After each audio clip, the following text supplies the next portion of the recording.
ने भारत पर 25% टैरिफ लगाने की बात कही, ऐलान किया तो कई तरह के सवाल खड़े हुए। पहला सवाल, आखिर भारत के रसिया से तेल लेने पर ट्रंप क्यों खफा हो जाते हैं? दूसरा सवाल, ट्रंप की नाराजगी का कारण है क्या? तीसरा सवाल, क्या ये महज ऑयल डील का मामला है? ऐसे कई सवाल हैं जो इस समय दुनिया भर के एक्सपर्ट्स और आम लोगों के मन में उठ रहे हैं, आपके हमारे सबके। तो अब उन सब का जवाब अमेरिकी विदेश मंत्री ने दिया।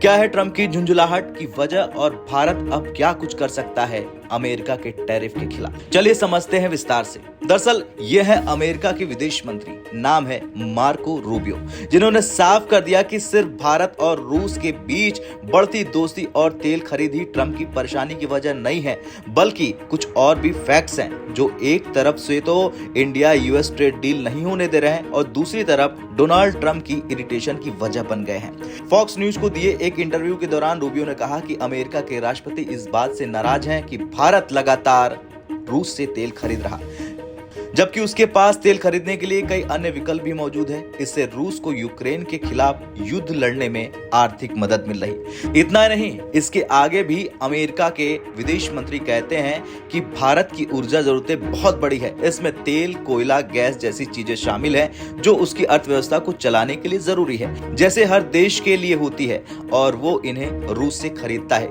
क्योंकि रूसी तेल पर प्रतिबंध लगे हुए हैं और वो काफी सस्ता है। कई बार वे वैश्विक कीमत से नीचे भी बेच देते हैं और भारत इस खरीद से अनफॉर्चुनेटली इससे रूस को यूक्रेन के खिलाफ युद्ध में मदद मिल रही है। इसलिए भारत और अमेरिका के रिश्ते में निश्चित रूप से एक झुंझुलाहट का कारण है, लेकिन ये एक अकेला कारण नहीं है। हमारे बीच सहयोग के कई अन्य क्षेत्र भी हैं। तो अब सवाल यह है कि क्या है वो दूसरे कारण जिनकी बात रूबियो कर रहे हैं? देखिए, भारत और अमेरिका के बीच व्यापार समझौते पर साइन न हो पाने की एक बड़ी वजह भी है भारत अपने एग्रीकल्चर और डेयरी सेक्टर्स को विदेशी दखल से बचाए रखना चाहता है और इसीलिए वो अमेरिका के लिए इन दोनों सेक्टर्स को पूरी तरह नहीं खोल रहा। दूसरी ओर अमेरिका ये चाह रहा कि उसे भारत के कृषि बाजार में ज्यादा पहुंच मिल जाए, विशेषकर जेनेटिकली मॉडिफाइड जीएम फसलों, डेयरी उत्पादों, मक्का, सोयाबीन, सेब, बादाम और एथेनॉल जैसे प्रोडक्ट के लिए। अमेरिका इन क्षेत्रों में टैरिफ कम करने की मांग कर रहा, लेकिन भारत की भी शर्त है कि अमेरिका सस्ते और सब्सिडी वाले कृषि उत्पादों को भारत में आने देना देश के करोड़ों छोटे किसानों की आय के लिए बड़ा खतरा होगा। भारत ने अमेरिका से साफ कहा कि डेयरी, चावल, गेहूं और मक्का और सोयाबीन जैसी आनुवांशिक रूप से संशोधित फसलों पर शुल्क कम करना अभी संभव नहीं है। इस तरह के कदमों से 70 करोड़ से ज्यादा ग्रामीण लोगों को नुकसान हो सकता है, जिनमें लगभग 8 करोड़ छोटे डेयरी किसान शामिल हैं। इसके अलावा अमेरिका इथेनॉल, सेब, बादाम, ऑटो, चिकित्सा उपकरण, दवाइयां और यहां तक कि मादक पेय पदार्थ तक अपनी पहुंच सुनिश्चित करना चाहता है।